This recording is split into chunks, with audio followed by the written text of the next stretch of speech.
Hey Andrew, to test your rig, and I've been meaning to make a video for everyone on this. To test your rig, I like to use Maximo.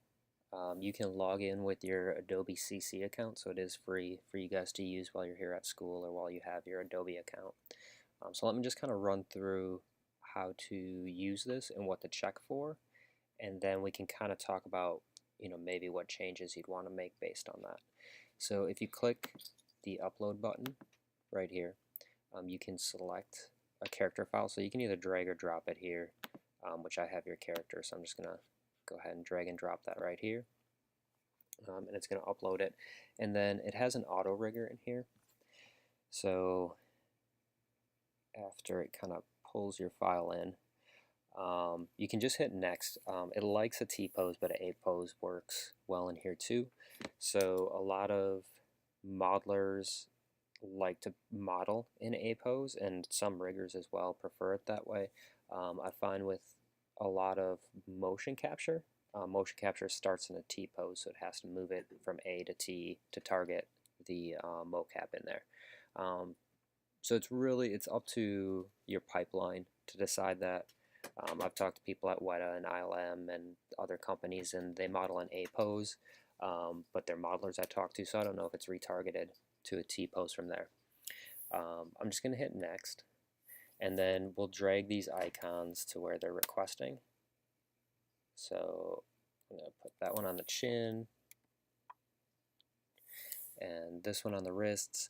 Because you don't have the hands modeled yet, make sure you set the wrists a little bit higher so it's actually touching the model and not open in that gap, or it'll give you issues. Find your elbow and your knees, where the knee would bend. You can adjust this a little bit later on, and then the groin. That's not centered. There we go. So I'm pretty loose about this right now. It shows you over here about where you're supposed to place things, and then you'll hit next, and I'll go through a process. I've already rigged your character once, so it takes less than 2 minutes. But we'll just kind of sit here for a moment.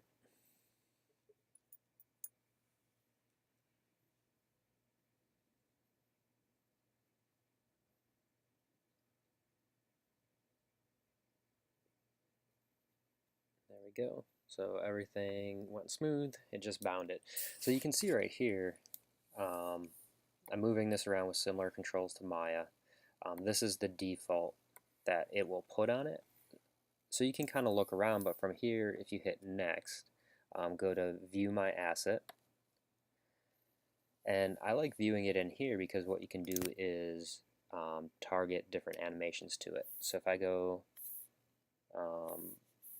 find animations, and then over here, I look for a couple different things. Arm raises are really good, so this jump is a good one to target. Dance pose, we're getting a large, change in the movement. Things like run, and if you want to start with something simple like this, just to see how your legs are going, let's just zoom out a bit here. So I'm not seeing anything right off the bat that looks too bad with just the run.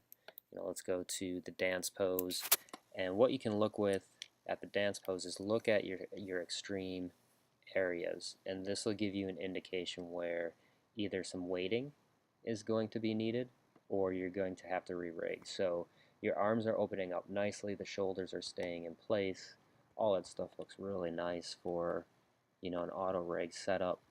That bend's perfect. We should get a crease there of where the hip bone is, so I'm not worried about that. The extremes on the scapula look nice. The neck is rotating well. Trapezius are kind of pulling there, which is good. So all that's looking pretty good. Let's find an animation like this jump now, so we can watch it go through its motions, right? Overall, things are looking pretty good. Not seeing anything that's really sticking out, that would need some really bad attention or quick attention to it. And we can go on, we can find, other other poses here. YMCA dance, this is a great one. This pulls you through all the extremes. And it sits, some of these runs, it's hard to look around them because they're running, but the YMCA dance is like one of those perfect ones.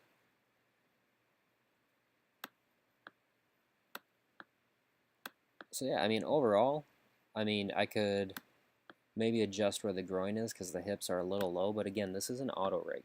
So there's ways we could slightly adjust it, but if you're getting, 85% of the way there, we're doing some good stuff.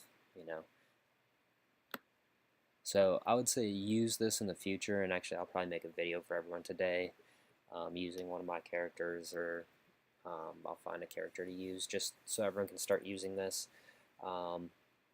Jumping back to talking about your character though, what we want to do is we want to think about, let me go to this one site first.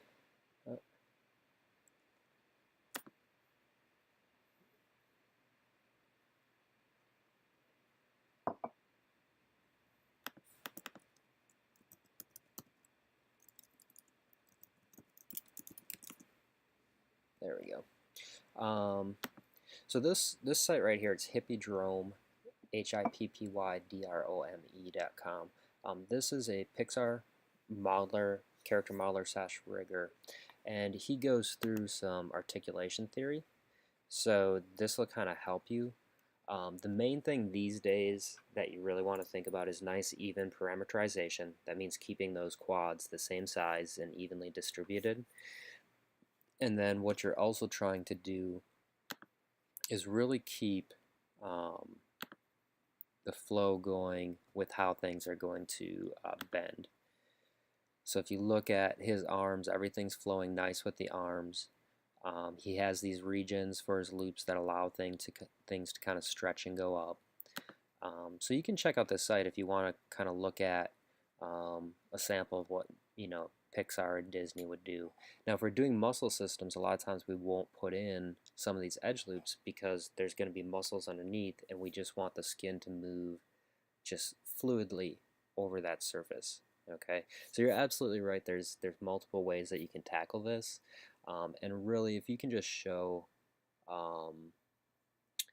companies that you understand, edge flow, that you're able to do it and it's able to move and bind nicely, that's going to help you out a lot.